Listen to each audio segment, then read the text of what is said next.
Hello guys, welcome to my channel. இன்னைக்கு நம்ம வீடியோல சூப்பரான மட்டன் பிரியாணி எப்படி பண்ணலாம்னு பார்க்கலாம். 1 கிலோ அரிசிக்கு 1 கிலோ மட்டன் எடுத்திருக்கேன். மட்டன்ல 1 டீஸ்பூன் மஞ்சள் தூள், கரம் மசாலா, இஞ்சி பூண்டு பேஸ்ட், அது கூடவே தேவையான அளவுக்கு உப்பும் ஆட் பண்ணி வேக வச்சு எடுத்துக்கோங்க. இப்போ மட்டன் வேக வச்சாச்சு. மட்டன் வேக வச்ச தண்ணி, அதாவது மட்டன் ஸ்டாக், இந்த தண்ணியை வேஸ்ட் பண்ணாம அதுவும் செப்பரேட்டா எடுத்து வச்சுக்கோங்க. இப்போ பிரியாணிக்கான இன்கிரீடியன்ஸ் பார்த்துடலாம். 3 கப் பாஸ்மதி அரிசி, 3 பெரிய வெங்காயம், 3 மீடியம் சைஸ் தக்காளி, 6 பச்சை மிளகாய், 1 லெமன்,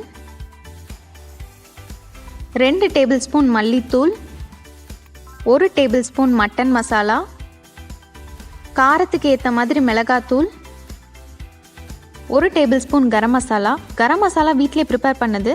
பிரியாணிக்கு ஆட் பண்ணுற ஸ்பைசஸ் எல்லாமே சேர்த்து அரைச்சது தான் இந்த மசாலா. 3 டேபிள் ஸ்பூன் இஞ்சி பூண்டு பேஸ்ட். பிரியாணிக்கு ஆட் பண்ணுற ஸ்பைசஸ், சோம்பு வேணும்னா அது கூட 1 டீஸ்பூன் ஆட் பண்ணிக்கலாம். 1 கப் தயிர், 1 கப் புதினா இலை, 1 கப் மல்லி இலை, 2 டேபிள் ஸ்பூன் நெய், அதே குவான்டிட்டிக்கு 2 டேபிள் ஸ்பூன் தேங்காய் எண்ணெய். ஸோ ஈக்குவல் குவான்டிட்டியில் எடுத்துக்கணும். தேவையான அளவுக்கு உப்பு. இப்போ ஒரு குக்கரில் நெய், தேங்காய் எண்ணெய் ஆட் பண்ணிக்கலாம்.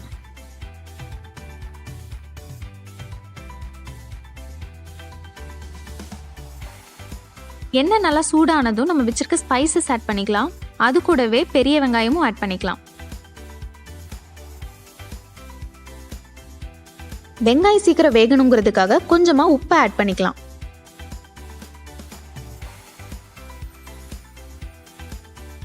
வெங்காயம் கூடவே பச்சை மிளகாய் ஆட் பண்ணிட்டு நல்லா குக் ஆனதுக்கப்புறம் இஞ்சி பூண்டு பேஸ்ட் ஆட் பண்ணிக்கலாம்.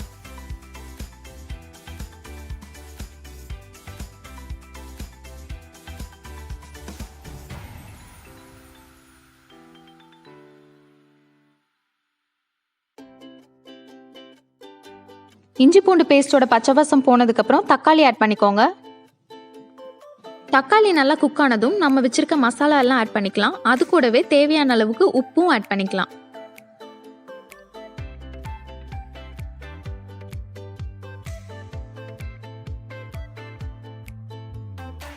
ஸோ இந்த மசாலா நல்லா எண்ணெயிலே குக் ஆகணும். ஸோ எண்ணெய் கொஞ்சம் பிரிஞ்சு வர டைமில் நம்ம வச்சிருக்க தயிர் ஆட் பண்ணிக்கலாம்.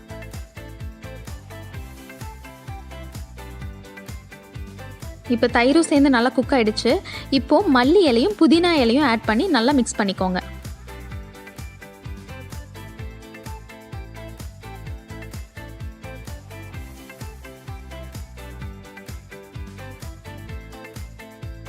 மசாலா பர்ஃபெக்டாக குக் ஆகிடுச்சு. இந்த டைமில் வேக வச்ச மட்டன் ஆட் பண்ணிக்கலாம்.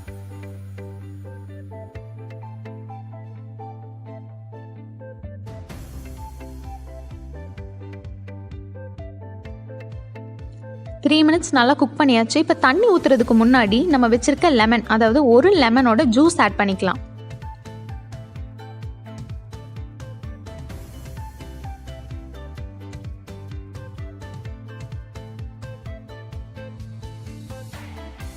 மூன்றரை கப் அரிசிக்கு 3 கப் தண்ணி ஆட் பண்ண போகிறேன்.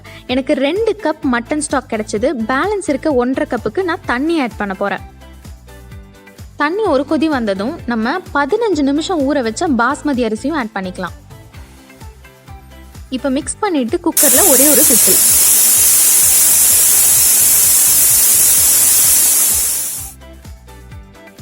ப்ரெஷர் கம்ப்ளீட்டாக ரிலீஸ் ஆனதுக்கப்புறமா ஓப்பன் பண்ணி பார்த்தா அந்த மட்டன் பிரியாணி எவ்வளோ டேஸ்டியாக வந்திருக்குங்கிறத அந்த ஸ்மெல்லுலேயும் உங்களுக்கு தெரியும். இப்போ கரண்டியோட பேக் சைடு வச்சு மெதுவாக மிக்ஸ் பண்ணி கொடுங்க. நான் சொன்ன ரேஷியோவில் நீங்கள் ட்ரை பண்ணி பார்த்தீங்கன்னா உங்களுக்கு ரைஸ் நல்லா செப்பரேட்டாக கிடைக்கும். ஸோ பிரியாணி ரைஸ் நல்லா உதிரியாக செப்பரேட்டாக இருக்கணும்னு நினைக்கிறவங்க இந்த ரேஷியோவில் ட்ரை பண்ணலாம். கண்டிப்பாக சூப்பராக வரும்.